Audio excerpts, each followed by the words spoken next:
Hello all, and welcome to today's Torah portion.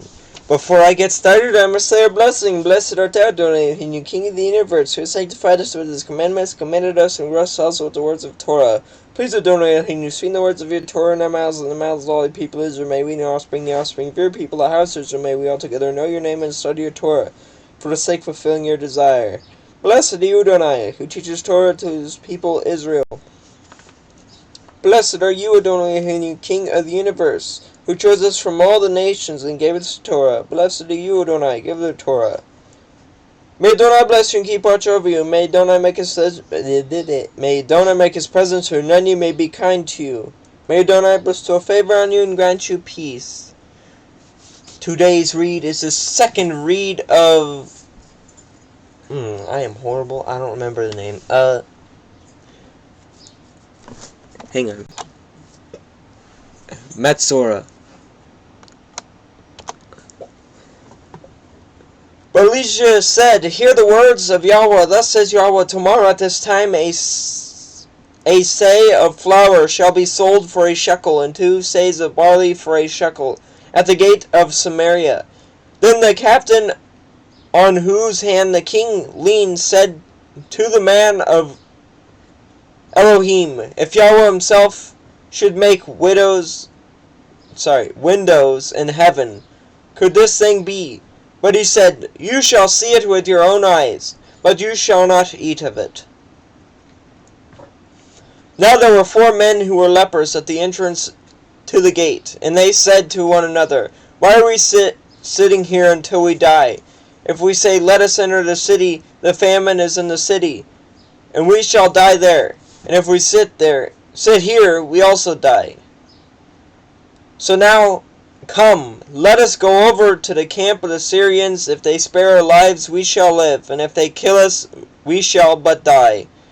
So they arose at twilight to go to the camp of the Syrians, but when they came to the edge of the camp of the Syrians, behold, there was no one there, for Yahweh had made the army of the Syrians hear the sound of chariots and of horses, the sound of a great army, so that they said to one another, Behold, the king of Israel has hired against us the king of the Hittites and the kings of Egypt to come against us.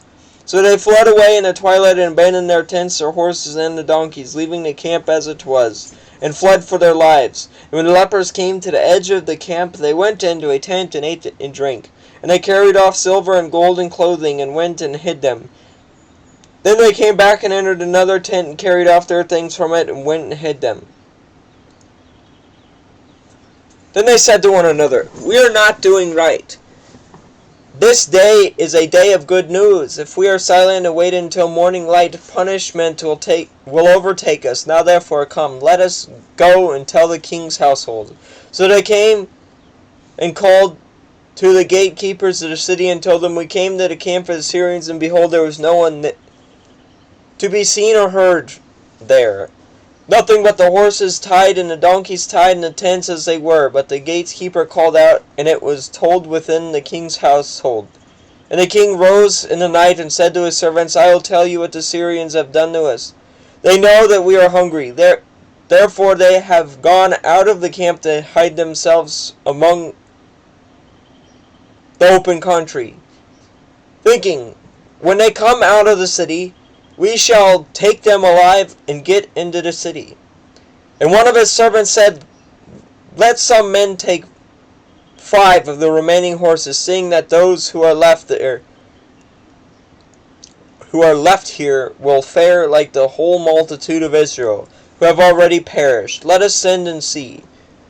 So they took 2 horsemen, and the king sent them after the army of the Syrians, saying, Go and see. So they went after them as far as the Jordan, and behold, all the way was littered with garments and equipment that the Syrians had thrown away in their haste. And the messengers returned and told the king. Then the people went out and plundered the camp of the Syrians. So a seah of flour was sold for a shekel, and 2 seahs of barley was sold for a shekel, according to the word of Yahweh. Now the king had appointed the captain on whose hand he leaned to have charge of the gate. And the people trampled him in the gate so that he died, as the man of Elohim had said when the king came down to him. For when the man of Elohim had said to the king, 2 seahs of barley shall be sold for a shekel, and a seah of flour for a shekel, about this time tomorrow, in the gate of Samaria, the captain had answered the man of Elohim, If Yahweh himself should make windows in heaven, could such a thing be? And he said, You shall see it with your own eyes, but you shall not eat of it. And so it happened to him. For the people trampled him in the gate, and he died. Blessed art thou, Adonai, and you King of the universe, who gives the Torah of truth instead of everlasting life in our midst. Blessed art thou, Adonai, giver of Torah, Baruch Adonai, and he malach halom Asher Natan Lanu Tradimet Vaishilom Natabeti Kenu Baruch Adonai and Tin Ha Torah. Well, I hope you all have a great night and a fantastic tomorrow.